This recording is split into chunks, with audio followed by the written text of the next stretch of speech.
But before Caitlin Clark's season-ending injury, WNBA tickets were averaging $89. The moment she went down, price crashed nearly 30%, plummeting to $62 a seat. That's kind of crazy. And there's a lot of reasons for this, but obviously the WNBA is facing an unprecedented collapse in both ratings and revenue, as Commissioner Kathy Angelbert witnesses the league's fleeting success quickly unravel into a full-blown crisis. The NBA and the Indiana Fever did not want people to know that Caitlin Clark was going to be out for the season. I can tell you, from the very day that they decided to let that go public, everything has dropped off a cliff. Views on this channel, the television ratings, the interest, Thanos snapped out of existence. People were trying to hang on to the possibility this whole time. Look, so many people stayed engaged with the team because they thought the cavalry... The trigger for this disaster came when the Indiana Fever officially announced that their star guard Caitlin Clark would miss the rest of the 2025 season, forcing the WNBA to confront the harsh truth that without their marquee player, the league risks becoming little more than an overpriced sideshow with dwindling viewers. The WNBA proudly flaunted ratings for the All-Star Game, which drew 2.2 million viewers. Of course, they conveniently failed to mention that ratings were down 36% from the record ratings that Caitlin Clark pulled the year before. Early August, ESPN pointed out that the Seattle Spankers and the Indiana Felines, without Caitlin Clark, drew 1.6 million on ABC. ESPN claimed that WNBA ratings were up 20% over last year, mostly without Caitlin Clark playing. But over the last 3 or 4 weeks, both the WNBA and the media have been strangely silent. I wonder... The fallout from Clark's season-ending news has been devastating for the league's finances, with WNBA playoff ticket prices dropping an average of 30% overnight, and some seats plunging from over $200 to just $1.25. WNBA are currently treading dangerous waters. It's sharks out there, y'all. It is sharks out there in the deep ends of that water. Reality is hitting, and the playoffs have the potential to expose even more. Ratings could potentially crash in this year's WNBA playoffs without Caitlin Clark. Networks have their eyes peeled to what is going on, and ticket prices plummeted 30% while Caitlin Clark was out with the Indiana Fever, who had been charging premium prices all season, saw their road game tickets collapse by 71% after Clark's injury, falling from an average of $137 to just $80, revealing not a minor dip, but a full-scale market crash that highlights the league's total reliance on a single star. It's only on one team, but a very big chunk of the total attendance in WNBA is from the Indiana Fever. They have the second highest home attendance, and teams are literally moving arenas. So yeah, a lot of teams, whether it be the Lynx opening the Upper Bowl, whether it be the Wings, the Dream, the Sky, all of these teams moving games. All of these teams are moving games for the Indiana Fever, regardless of who it is. They all have to sell those seats. And a lot of people don't want to go, and it's super cheap. Like, it's a lot easier to fill a 10,000 seat arena without Caitlin Clark than to fill 20,000. So you're going to have to find a way to do it anyway, which is what a lot of people are going to be doing, trying to sell tickets. The 2025 WNBA season, expected to be the league's pinnacle with record-breaking attendance and revenue, has instead shown how quickly success built on fragile foundations can vanish. Clark, who had never missed a game in college or her rookie WNBA season, played just 13 games in 2025 due to multiple injuries, and without her star power, the league that once seemed ascendant is rapidly slipping back into irrelevance, a reality clearly reflected in the financial numbers. WNBA playoffs begin on Sunday.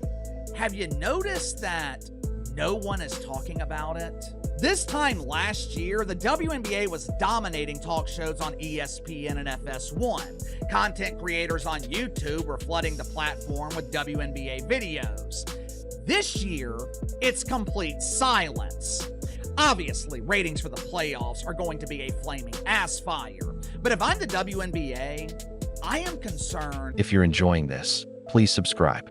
The most damaging part of this crisis isn't just the immediate financial loss. It's the sudden collapse of sports media interest in the WNBA. Major networks and commentators who once treated the league as essential coverage are now moving on faster than ice cream melts in the sun. The same voices that hailed the WNBA's breakthrough are quietly shifting focus to more profitable sports, leaving the league struggling to stay relevant without its biggest storyline. Outlets that had devoted significant airtime to Clark's rise are now cutting WNBA segments, with some networks reportedly removing it from prime slots altogether. The harsh truth is that sports media follows ratings and fan engagement, and without Clark generating headlines and viral moments, the WNBA has lost its appeal to mainstream audiences. ESPN, which heavily invested in WNBA coverage during Clark's era, now faces the uncomfortable reality that its programming success hinged entirely on one player's star power. He talked about Jason Whitlock disowning the WNBA. True to his word, hasn't spoken a lick about the WNBA since. Colin Cowherd trashing the WNBA. It's Caitlin Clark and only Caitlin Clark. Last year, he used to lead shows talking Caitlin Clark, talking WNBA. This year, with her injury, didn't even bother wasting more than 10 minutes talking about the WNBA this year. No Shanae, no Elle Duncan, no Monica McNutt, none. Perhaps the clearest sign of the league's desperation is the dramatic collapse in viewership without Clark. Games that once attracted over 1.88 million viewers with her on the court are now barely reaching 200,000, a staggering 89% drop that reveals how artificially inflated the league's popularity had been. Even high-profile matchups between teams like the Chicago Sky and Indiana Fever, which previously sparked massive ratings battles between Clark and Angel Reese, are now drawing audiences so small that networks are hesitant to release the humiliating numbers. Nationally televised games have mysteriously disappeared. I knew the WNBA lived in a world of make-believe, but I never realized they were magicians. It seems when ratings fail to meet expectations, the WNBA makes ratings disappear faster than pants at the Butt Bongo Festival. Sports Media Watch, which is the go-to source for sports ratings, Sports Media Watch, they have not updated WNBA ratings since. The collapse in ticket prices isn't limited to Indiana Fever games. Playoff contests across the WNBA are seeing dramatic drops as fans realize that without Clark, the product no longer justifies premium prices. Games that once sold for $200 during the height of Clark Mania are now going for $25. Yet even at those rates, arenas struggle to fill seats. This signals a fundamental shift in market demand that threatens the league's business model. Perhaps the most frustrating part is how preventable it was. Clark's season-ending injuries didn't occur in isolation. They were the result of a league that failed to protect its most valuable player while allowing excessive physicality to flourish. From quad injuries in May to multiple groin issues over the summer, Clark's body suffered under relentless targeting that the WNBA not only tolerated but seemed to encourage. Instead of building protective systems around their golden ticket, the league passively watched as poor officiating and inadequate player safety measures systematically destroyed its financial future. Oh, them Caitlin Clark tickets was hard to get your hands on. It don't matter if she was playing in LA, Indiana, Atlanta, Seattle. It did not matter. Afghanistan. It didn't matter. It was hard to get your hands on a Caitlin Clark ticket. Y'all see how many people showed up in Iowa? They could have filled up a football stadium. A football stadium. Super Bowl. Yeah, that is the demand. Commissioner Kathy Engelbert now faces the impossible challenge of preserving the league's credibility while witnessing the WNBA's foundation of success crumble in real time. Once confidently discussing expansion and revenue growth, she must confront the harsh reality that the league's entire strategy relied on one player now sidelined. Engelbert's worst-case scenario, a return to 2024 irrelevance is unfolding exactly as critics predicted. Attempts to create alternative storylines in Clark's absence have fallen flat, and despite promoting other players and crafting new team narratives, viewership data shows that fans simply aren't interested in the WNBA without Caitlin Clark. This isn't a temporary slump. While audiences may adjust, it represents a fundamental rejection of the product without its main attraction. The harsh reality is that the WNBA, without Clark, generates the same level of fan interest it did before her arrival. Virtually none. The financial impact extends far beyond ticket sales and TV ratings, with merchandise sales, which had surged over 500% during Clark's rookie season, now plummeting as retailers struggle to move WNBA products without her star power driving demand. Corporate sponsors who invested heavily based on the league's unprecedented growth are now reevaluating their commitments, realizing their support depended on one player rather than sustainable league-wide interest. Commercial other than a Gatorade commercial. How many commercials have you seen of companies putting WNBA players as the face of their commercial? I can't think of one. The only commercial that comes to mind is the Paige Becker's Coach commercial, and they don't even put that on television. That seems to be strictly a League Pass commercial that they show us while we're watching WNBA on League Pass. Other than that, has there been any State Farm commercials not featuring Caitlin Clark that you've seen throughout? The most damaging revelation is how quickly the sports world has moved on from the WNBA without Clark generating daily headlines. Social media engagement has collapsed, sports talk shows have cut back WNBA coverage, and casual fans drawn in by Clark's magnetic personality have shifted their attention elsewhere. This isn't just a temporary setback. It's a complete reversal of the momentum the league built over the past 2 years, exposing fundamental flaws in its business model. The league that once celebrated record-breaking attendance and unprecedented TV deals now faces the reality that its growth depended on one player's appeal rather than genuine, sustainable interest in women's basketball. Without Clark, metrics are returning to historical norms. Low viewership, minimal media coverage, and empty arenas even at discounted ticket prices. Sports media is upset at the WNBA for what they've been doing to Caitlin Clark. You hear me? Depriving everybody from enjoying the game of basketball. You hear me? She put women basketball back on the map. Yes, the WNBA has been irrelevant. And I'm glad everybody is speaking up. Colin Cowherd, Jason Whitlock, Stephen A. Smith, Skip Bayless. Yeah, everybody upset. Bruh, like, these women, they so petty, bruh, and they don't even care, dog. They don't mind hurting themselves just to hurt you, bruh.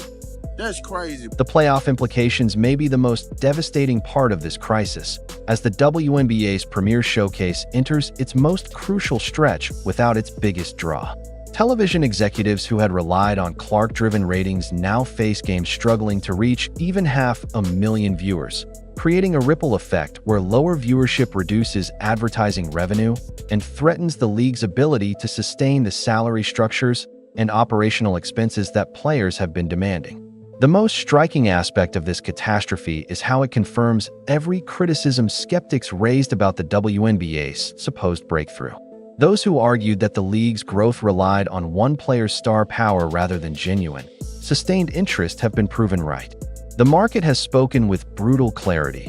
WNBA basketball, without Caitlin Clark, is a product most consumers simply do not want, no matter how aggressively it is marketed. The reactions to the drastic change in ticket prices following Clark's injury because it's unwatchable without her. Someone else added, did her injury deflate ticket prices or just prove she's the entire league's economy? Another person wrote, honestly, I'm surprised it isn't more than that. I would have guessed 50%. No matter what you think about Clark, she brings people to watch. We're lucky to be able to see her. I hope she comes back strong. You don't have to like her, but she is the headline and puts butts. Commissioner Angelbert's legacy will be defined by how catastrophically she mismanaged the league's most valuable asset. Instead of creating systems to protect Clark and ensure the league's biggest star could thrive, She oversaw an environment where excessive physicality was allowed while failing to safeguard the player who drove the league's financial resurgence. The result? A season-ending injury to the one person whose presence determined the league's relevance. The WNBA's current crisis is a stark example of how quickly artificial success collapses when built on unsustainable foundations. The league that once touted itself as a mainstream entertainment option is now struggling to maintain basic audience interest without its primary attraction, with ticket prices plunging, television ratings nearing historical lows, and sports media coverage rapidly dwindling. All because the league failed to protect the asset that made its recent success possible. Understand why anyone in the WNBA picks on Caitlin Clark. I mean, I think we're kind of over that phase. I think people just know she is that person for the league, but she is literally the reason they're flying planes, charter planes to games. Like, she is the reason that they're on ESPN consistently. They're not on ION all the time. They're on ESPN, especially once the NBA playoffs end. They're on ESPN all the time. Like, that was not the case before Caitlin Clark arrived. And it still puzzles me that, like, one player transformed the league and, like, she was the chosen one. We've talked about that all the time here. But the bottom line is she legit. The harsh reality for the WNBA is undeniable. Without Caitlin Clark, the league is rapidly returning to its pre-2024 state of irrelevance, faster than even pessimistic critics expected. Ticket prices have plummeted, ratings have collapsed, and media interest has cooled so drastically that some networks are reconsidering their WNBA programming investments. The league that believed it had arrived is now learning that sustainable success requires more than a single transcendent player, and without Clark, it is back to struggling for relevance in a crowded sports landscape already focused on more compelling entertainment. The message is brutally clear. The WNBA without Caitlin Clark is exactly what it was before her arrival, a niche product largely ignored by sports fans. Ratings, attendance, and ticket prices all confirm the truth. Clark was the league's entire business model, and her absence exposes how hollow its supposed growth really was. Until she returns, the WNBA will continue its rapid descent into the obscurity that defined most of its 28-year history.